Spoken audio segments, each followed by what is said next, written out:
Welcome to this polity lecture series. In this lecture we will take a special marriage act and we have added the current affair topic into the same one. So this act was not working as the intention was made it through it, as it was creating so much trouble between marrying of two people from the community. By looking into this issue, Allahabad High Court quoted that this is disturbing to see one's changing faith just for the sake of matrimony when two persons professing different religions can marry under this act.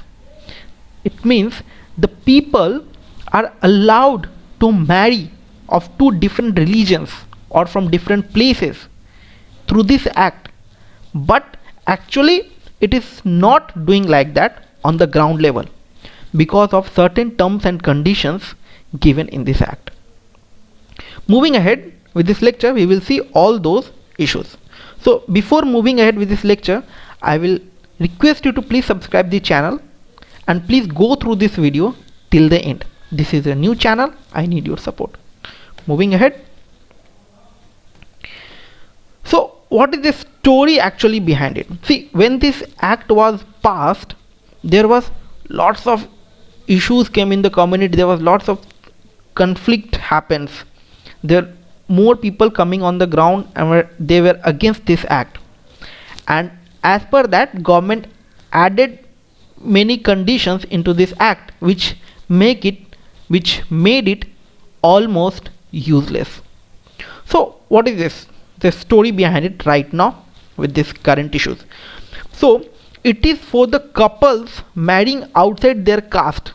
This act was made for the couples marrying who are marrying from the outside religion, like one person is from Hindu caste, one person is from Sikh caste or the Muslim caste or Christian caste. Okay, so for this, the two couples to be married, for this they have to go to the registrar office and they will put the notice on the board, like when they have to fill the forms and all, and after that the registrar office will put the notice on the board for any challenge for 30 days time period. So it is like that you are marrying with the person of different religions and the government officials is announcing in the public that see, these two people of different religions are coming together and marrying.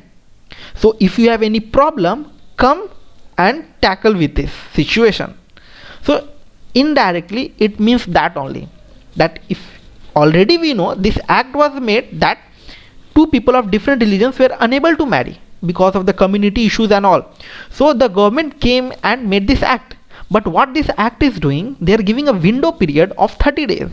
So why this window period is given for 30 days?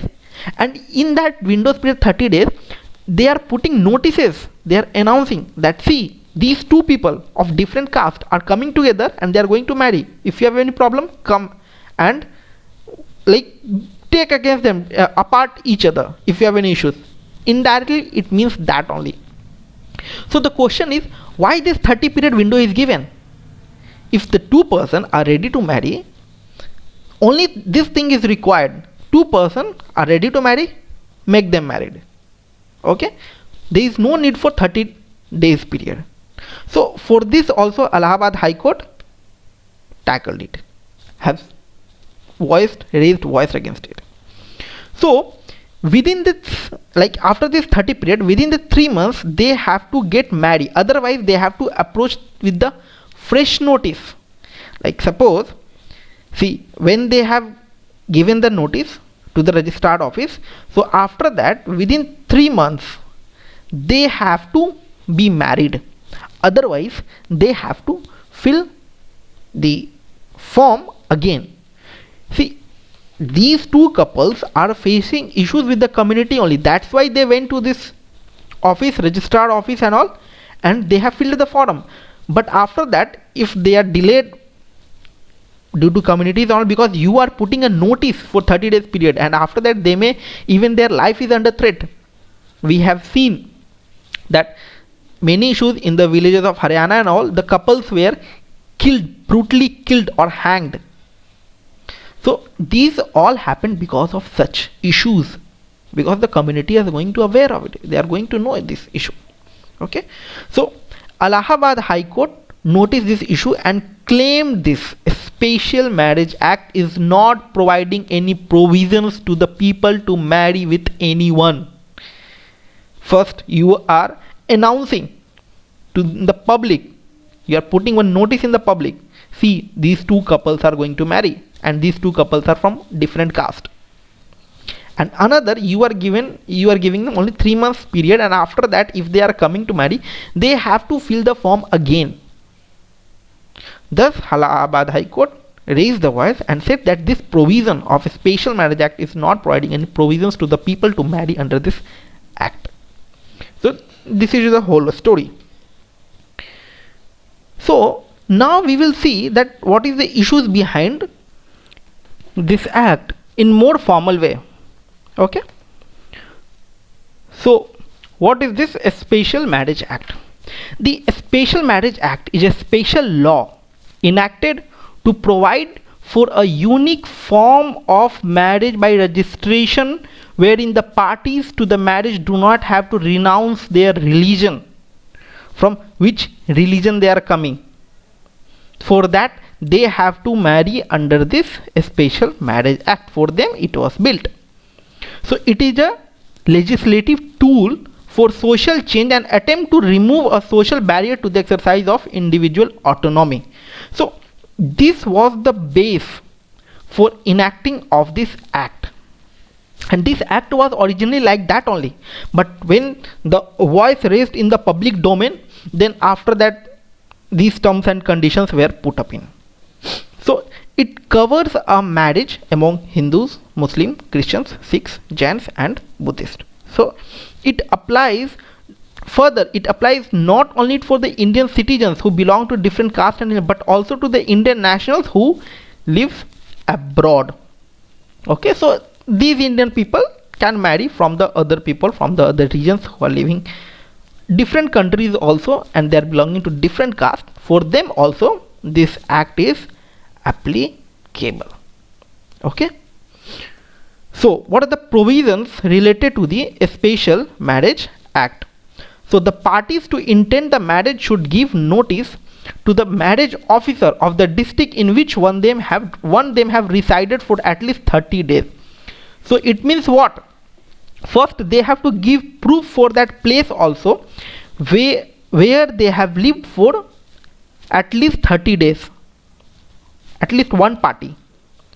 They can't directly say, like they can't go to that one place and they will say that I have resided into this place and 30 days has been over, now I will have a right to give my notice for the marriage in this office. So it is like they have to further prove also that they have resided in that place for 30 days, and this 30 days period is given that a notice will be put up by the office, registrar office, in the public domain, that see, these two people are coming and marrying.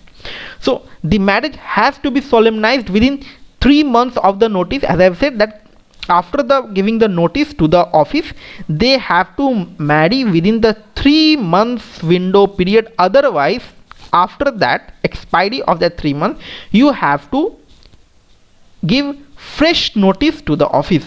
And what will happen again after the fresh notice? Again this 30 days period notice will be 13 days notice will be hanged, and it will come into the public domain. So again they have to wait for 1 month. After that 1 month only they can marry. So the law also provides for the objection in the marriage, like any person can object to the marriage within 30 days of the publication of the notice on the ground that it contravenes one of the conditions of a valid marriage. Yes, it will be secured, like if one couple is less than 18, so in that case it will help, like girl's child is less than 18, so in that situation one person can object this marriage, can restrict this marriage.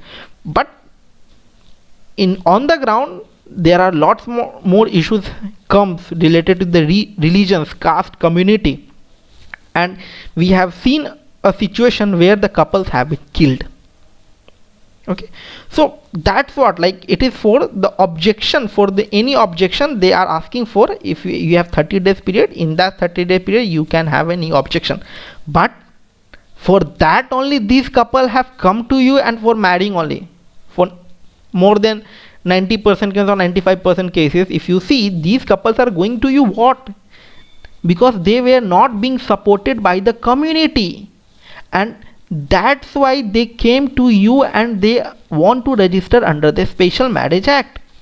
But after that only you are doing the same thing. You are telling the community, see, this couple have came to marry.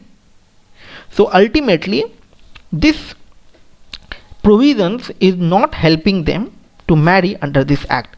So when a member of an undivided family who profess Hindu, Buddhist, Sikh or Jain religions gets married under special marriage, it results in her severance from the family. So many a times they are getting divided from the family also. Families are not supporting them.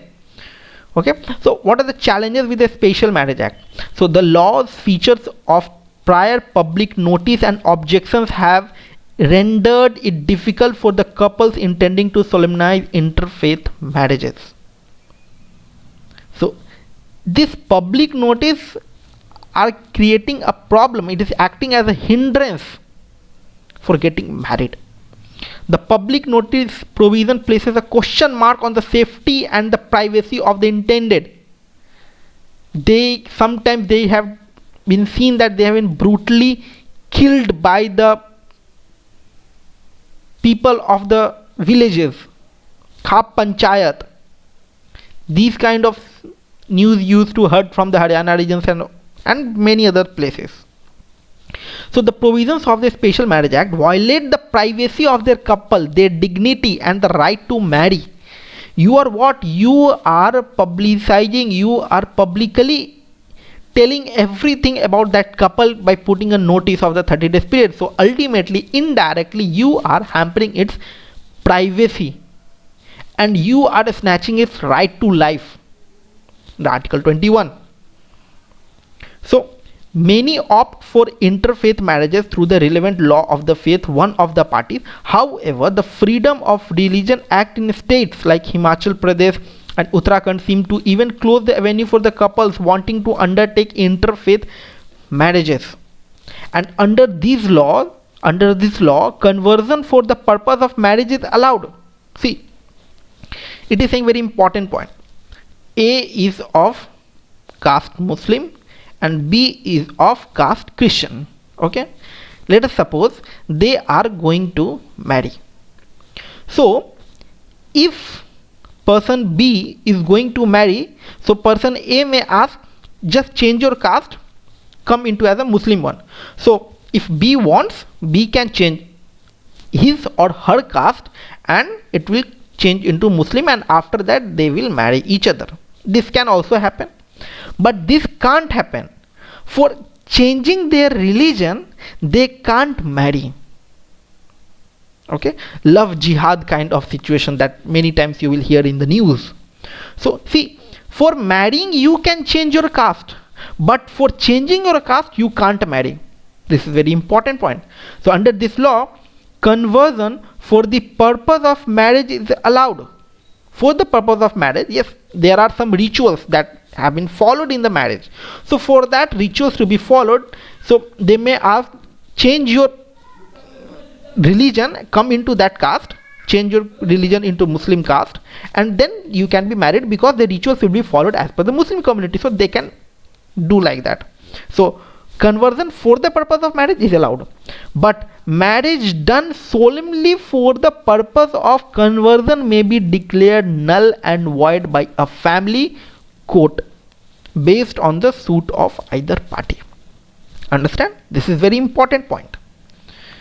So I hope you understand this lecture. I have given lots of time. I have given my best explanation. Please like and subscribe. Your subscription is a form of payment for me.